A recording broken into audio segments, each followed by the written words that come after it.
Good evening and welcome to Face, the show where we talk with local broadcasters here in South Dakota.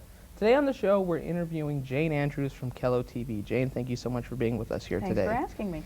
So, Jaine, when did you start working here in Sioux Falls? Well, I've actually had twice I've been back to KELO-TV. I started in 1983 and worked for about 5.5 years, left for 6, and came back almost 5 years ago now. When did you first get an interest to start in broadcasting? Probably very early on. My dad was a newspaper editor for the Wisconsin State Journal, and so I'd been around journalists all my life, his friends, himself. And I remember one of the things that I used to love to do as a kid was go into the newsroom and retype copy. And back in the old days, we used manual typewriters, and Wow. we would retype wire copy and things. So I'd always been around that atmosphere, and so I always had an interest in journalism. I just didn't know it would take me into television. What was the atmosphere like back then? Yeah, much like it is today, a little noisier because the wire machines used to tick all the time and you used to hear them, and then there were people manually typing on typewriters. So computer newsrooms are much quieter than a newspaper newsroom, and it was, other than that, much the same, except that everything smelled like newsprint and ink because it was a newspaper. Did you take any classes in middle school, high school?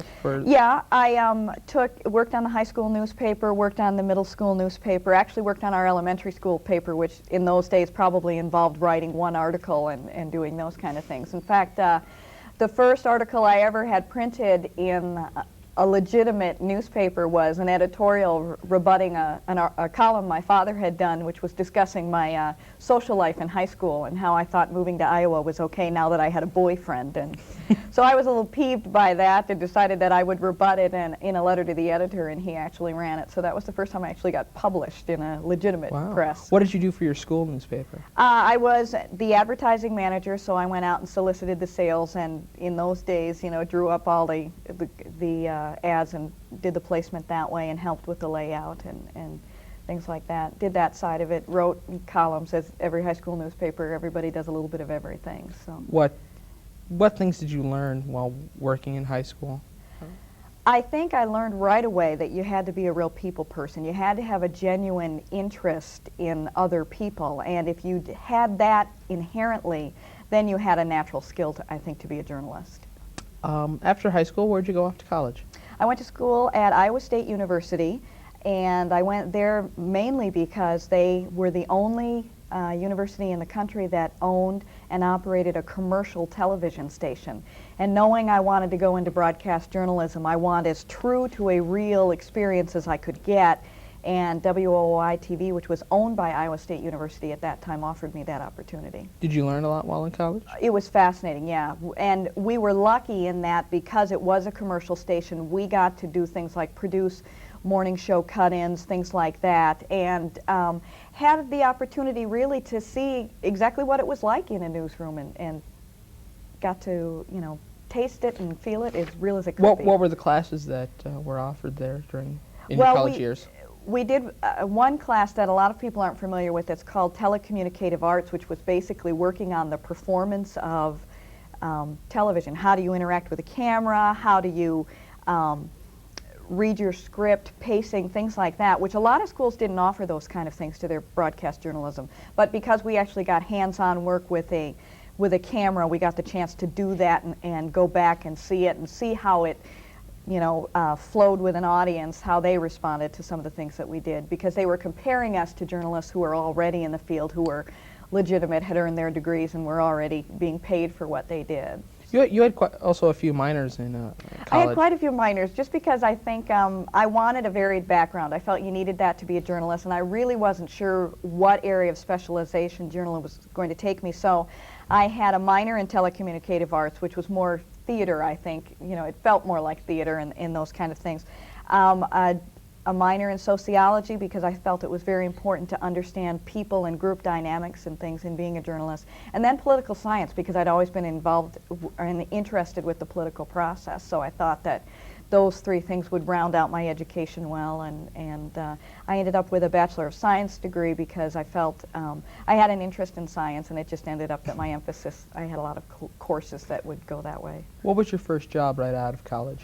First job right out of college, not counting an internship? Well, yes. Did you have an internship before? I did, and it was unique because my father had become the editor of the newspaper in Mason City, Iowa, and I ended up working in Mason City, Iowa. And that was the first time when I started to use my air name. Jaine Andrews is not my real name. It's an air name, and there are very few journalists who use air names anymore, but I did because my dad was the newspaper editor, and I wanted to earn my stripes, so to speak, on my own merits without saying, oh, see where you get that from your dad, those kind of things. So I started using Andrews in Mason City, Iowa, and at the time I was doing weather for their morning show. Oh, wow. And weather for their noon show, and I was lucky in that I had a news director who really felt in supporting his interns. I took the internship without any pay, and about a month into it he said, you know, I got to pay you because I can see that you're really going to work for me. And I ended up getting the opportunity to produce the 10 o'clock news. And wow. So that was, I got a lot of chances to learn a lot of things. And I think you get that in smaller stations that you might not get in some larger markets. So was that your first job as well? That was really my first job, yep. And they hired me back over the summer and things. And then as soon as I graduated from college, I came to KELO-TV.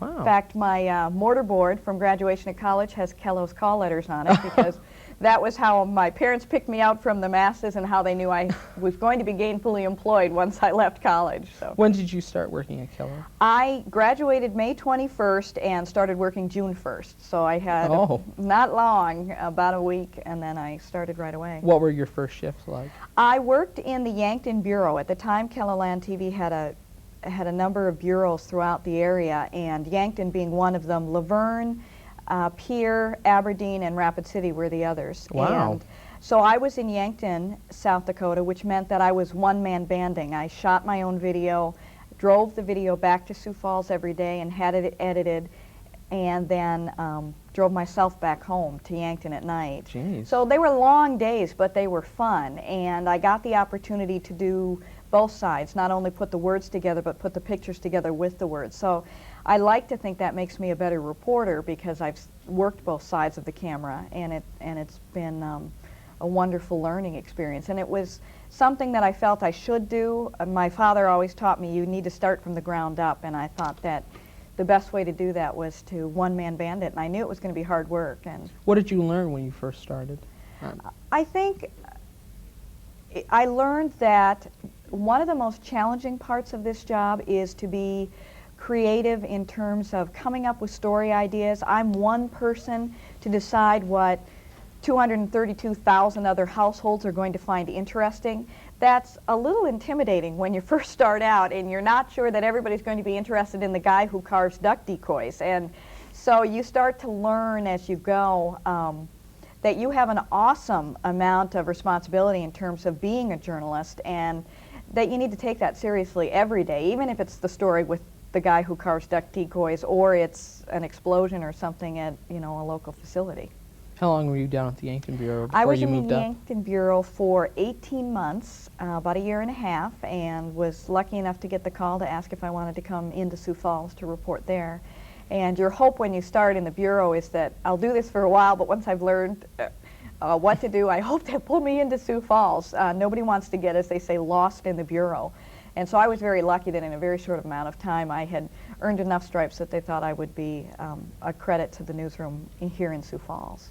What did you do when you first came to Sioux Falls? When I first came to Sioux Falls, I was assigned beats. We have a beat system where everybody sort of takes an area of either government, education, those kind of things. I covered police and the penitentiary, the prison, and I also covered labor, so I covered John Morrell. And at the time, there was a very active movement. It was right when labor unions were starting to struggle a little bit with popularity among the masses and things, and so I got to cover a number of those issues, contract talks and things, and really got to learn a lot about labor, but spent the majority of my time covering police and the penitentiary while I was here. What was it like working with Steve Hemmingson on those early days? I remember the first time I came in, and I did not grow up in this market, so I had no preconceived notions of who Steve was or the icon literally that he is in this market. And so I was perhaps less intimidated by him than maybe somebody who grew up here and had seen him. But it was almost immediate what a force he was within our newsroom and a driving force. And you knew immediately that if Steve wanted something changed, it got changed. And at first, you could take it on two tracks. I either am going to be offended because who is he to tell me, or I'm going to learn a great many things from this man. And having been around my father long enough, who was very similar in type to Steve, I figured I could learn a lot from him. And I think he sensed that too, that I was willing to learn and you know, eager to see what he could teach me, and he taught me a tremendous amount. So. You said you had two shifts. When did your first shift end at KELO? I left KELO in 1988, I believe. Yeah, I'd been there 5 years. 1988, I had married a photographer who worked at the station. We met there and got married and decided that if our careers or our marriage, one or the other was going to survive, one of us should leave. So I left for the big money of advertising and went to work for Lawrence & Schiller Advertising for about 18 months. Did not really find that advertising was everything I had hoped it would be. I left hoping that I was going to get to be more creative in my writing and things, and advertising can be limiting sometimes. It's not the fun shop you sometimes see on TV all the time, and so it was not as rewarding because I didn't have the people contact, and I missed that. So after about 18 months, I went to work for the Children's Miracle Network, which was a charitable organization here in town that I had gotten involved with through KELO-TV, and was their executive director for 5.5 years, producing a telethon, so I got my TV fix, and fundraising the rest of the year. So I got the chance to sell something, so to speak, and still get the people contact that I really craved. When did you decide you wanted to go back to KELO-TV and do reporting? I got a call from Mark Milledge, who was the news director at the time, asking if I would be at all interested in coming back, and that really got me thinking. TV gets in your blood and it gets under your skin and you miss it. There's not a person who leaves it who doesn't say, I miss it. You miss the daily adrenaline rush, you miss the excitement of it, and yes, you miss the ego feed of I'm on television and people recognize me, and that's kind of fun. And when Mark called, I thought, well, let's see what he's got, and it was the morning show position, and Don and I had been friends for years prior to that, so I thought that would be a really fun opportunity to come back and work with him, and everything just fit into place, and I came back. When did you start doing Health Beat? I think I have been doing Health Beat for 3 years now, and I was given the opportunity when Bobby Lauer left the station, and she had been there, I think, 17 years before she left. So wow. Even though she's a little person, those were awful big shoes to fill, and it was a little intimidating because she had been so popular in the market and had done such a good job doing it that I was a little intimidated, a little unsure of myself and whether I could do the job. Medical reporting requires a lot of expertise in a little expertise in a lot of areas, and so you really have to be well-read, very current in terms of things, and so I wasn't sure I could do it, but I think that it's proven out that it's working okay. We're doing all right. These are kind of just what if questions, or most and least. What's been your most interesting story that you've ever reported on?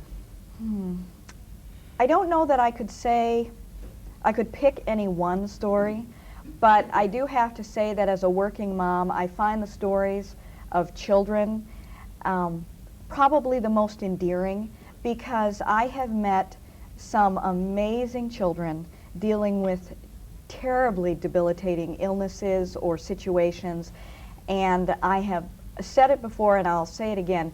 Children have a lot to teach us grown-ups. They are very strong, they are very resilient, and I think that those are the kind that give you hope that the future will be okay, because we have really neat kids growing up right now in this area, and so those are probably my favorite stories to do, are the children's stories, to highlight the little person, so to speak, and bring a spotlight to them. Has there ever been a story that, like breaking news, and where you've had to just jump out, report it, and like 10 minutes go onto the air and say what has happened? Probably the most challenging in my life, and it was really fun afterwards, but very unnerving. In 1997, the state had a terrible blizzard, and Don and I started doing the morning show knowing there was terrible weather all around us. And if you'll remember, there was a woman named Karen Nelson missing in the storm, and there were a number of people missing in the storm, and we got put into the position of needing to stay on the air without a script and just keep going for 5 hours. And without a script, we kept talking, and our producer would talk to us in our ear and say, I've got this person on the phone, can you talk to them? Yeah, and you would literally make up the questions in your head as you went along, and the story was playing out for our viewers just as it was playing out for us. We didn't have the luxury of knowing what was coming up. We lived it just as our viewers did, and it ended up being a phenomenal experience for us, and I will always be thankful for that day, because it taught you how to fly by the seat of your pants. And we don't always get that opportunity. There are live shots that last a minute or two, but never anything as lengthy as that. And it was a phenomenal experience. And I'm not sure I want to do it again, but I'm really glad I got to do it once. What's been one of your most embarrassing moments on camera? I have a lot of embarrassing moments, I think, because I'm pretty genuine. If I say something silly, I'll laugh at myself and say it's silly. I think that there are little things. One time you forget to put your mic on, you sit down and you're talking and nobody's hearing you, and then you realize you haven't put a mic on. Not being ready for live shots and talking to producers, and the audience is actually listening to you do that. We had one instance in which I was getting ready for a talkback with the headlines with Doug, and the camera took faster than I was ready, and so the audience got a really nice shot of my butt. And Doug made some comment about, there's a side of Jaine Andrews you don't normally see, and I smiled and said, no, and nor do you want to, and you just make light of it. And I think then, as long as you're genuine and you can laugh at yourself as much as anything, then I think the audience will forgive an awful lot. And I'm lucky that they have. Because of your earlier days when you did weather, those aren't by script. Did those help? Because you have to improvise if something goes wrong. You improvise everything, and for us, when we first started at KELO-TV, we had a magnetic weather board, and if you see old television, you'll see people would throw the sun up and it would stick to the map. Well, we had those, but ours was a very old board, and so when the computer crashed, which it inevitably did once or twice a week, we would have to go back to the magnetic board, and the magnets were so old that they had very little cling left in them, and you'd throw the sun up and the sun would start sinking. Oh God. So you just you have to learn to ad-lib, to make light, to say, hey, I'm human, and I hope you'll bear with me while we try to work through this. And it's worked very well, and learning to ad-lib weather was a wonderful experience, because you learn that as long as you sort of think ahead of yourself in terms of what you're saying, if you can gain that skill, you're invaluable as a reporter, because you never know what's going to be thrown at you or what you're going to have to handle. Who has a harder job getting into the business and staying in the business, men or women? Definitely women. I think that you can look at any network news television station, you can look at even local television station, and you will see gentlemen who are in their 60s, mid-60s. How many women do you see? Very, very few. Because women are not only judged on their journalistic ability, but they are also judged on their appearance, more harshly, I think, than men. I think that we've been very lucky for my generation in that we've got some wonderful role models. Leslie Stahl, Diane Sawyer, Connie Chung.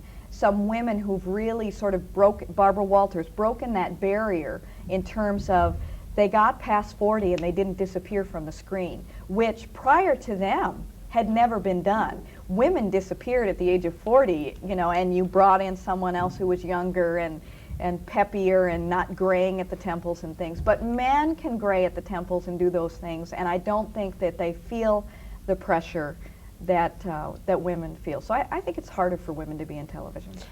Who were your role models growing up? Who did you look up to? Were there any women that you looked up to? Yes, there were. Jessica Savage, at the time that I was growing up, was one woman that I really took a lot of pride in terms of she was probably one of the first female reporter anchors that I ever identified with as a young person, and watched her earn it on her own merits, I think. She wasn't the most devastatingly beautiful woman. She was pretty, but not Miss America beautiful, and so you knew she didn't get there on her appearance alone. She had to have skill. And I think that Diane Sawyer is another woman that I really feel taught us a lot and mentored to a lot of women, realized how far she'd gotten in the business and that she was lucky for that opportunity, and shared her knowledge and her abilities with us so that we could learn from it. I've heard this quote a few times. It goes that women have a hard tightrope act to work on. First of all, they need to show that they have intelligence and smarts. At the same time, they have to show that they're not over intelligent, or at the same time, on the flip coin, they are also not too ditzy. Would you agree with that? I agree 100% with that. I think that we do walk a very fine line, and I'm among those who's critical of a woman who may appear too ditzy or one who feels too. You have to not have too hard an edge.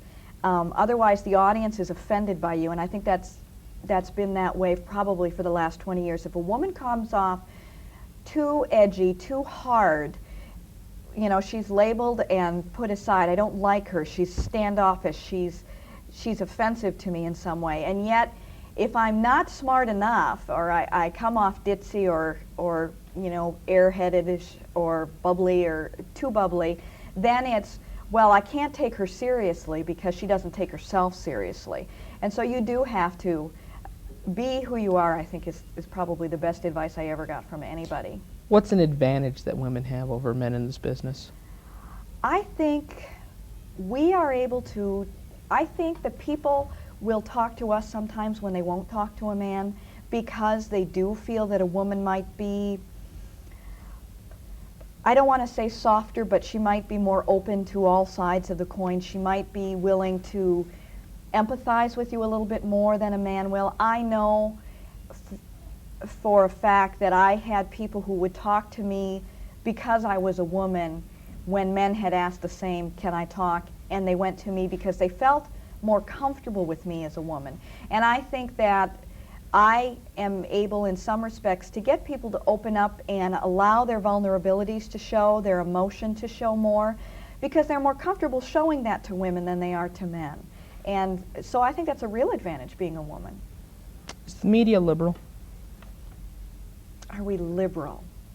What do you mean by liberal? Many people have complained that the media is far too liberal, making some people look better than others when covering issues or candidates in politics. So they accuse the media as being liberal. Would you agree or disagree with them? I think it depends on the issue. I think if you look at the inherent nature of our business, we're more people-oriented. We have more at stake in how individual people and society does, whereas people who are considered more conservative have more at stake in how does the governmental structure function, how is business functioning. And so I think that just by our nature of the people that we are, I would say, yeah, we probably tend to be more liberal. Are we any different than the other liberals out there? I think we may be a little bit more mainstream, because every day in telling a story, I am obligated by ethics and morals to tell both sides of the issue. And so I need to be as open to the conservative side as I am to the liberal side. But I think because we encounter people that maybe we tend to be a little bit more, we see the individual rather than the structure more readily. Has being a mother changed your way that you report a story, or the type of stories that you do? Definitely. Not the way I report the story, but how the stories affect me. When I was not a mother, I prided myself very much on being hard-edged, being able to tell that story, being able to do anything to get a story. And now that I am a mother, I think more about the impact of the story. I think about, do we need to say these things? A good example, we had a person die in town, and some things came to light that were not integral in the story, not essentially I didn't feel, and I thought they would be hurtful to the man's family and to his children, and I argued vehemently as a person, is there a real need ethically to say these things? You know, does it have an impact, and doesn't it? And I don't feel that I probably would have argued that viewpoint had I not been a mother and a wife, and had I not, you know, when I was 25 and doing stories on people, I didn't, you know, they were dead. I didn't think about their family and the impact of the story as much as I do now that I have a child and a legacy. What's one thing you want to do before you retire? Before I retire, I've been very lucky in that I've gotten the opportunities to do just about everything I've wanted to do. I would like to have an impact. I would like to know that when I retire, that I'll be missed, but more importantly, that somebody's life is different because of something that I did. Somebody's life is not just different, but better. And I would like that to be, when I go, I would like that to be the, you know, when I die and I'm on my deathbed, I would like somebody to say, you made a difference. Would you like to keep moving up? Would you like to move on to bigger and better things? I would like to move up. I would like to be in management someday at a station. I would like to produce because I like to see the whole picture and put the pieces together. I've had that opportunity just lately to produce a half-an-hour show for regarding health, and it was fun to put it together and tell the story. And it's sort of like taking one story in a much larger format, and I have fun putting those pieces together. I'm a real detail person, so I like the timing and playing with the clock and the scripting and getting to tell the story and hope it makes a difference. And I do that every day, but on a larger format, it's very challenging. And I will leave this business when it ceases to be challenging, but I'm lucky in that it usually is. Well, Jane, thank you so much for being here today. I had a wonderful time interviewing you today. Thank you. And I thank you so much for being with us here today on Face to Face. I'm Avi Forstein, and from all of us here on KELO-TV, good night.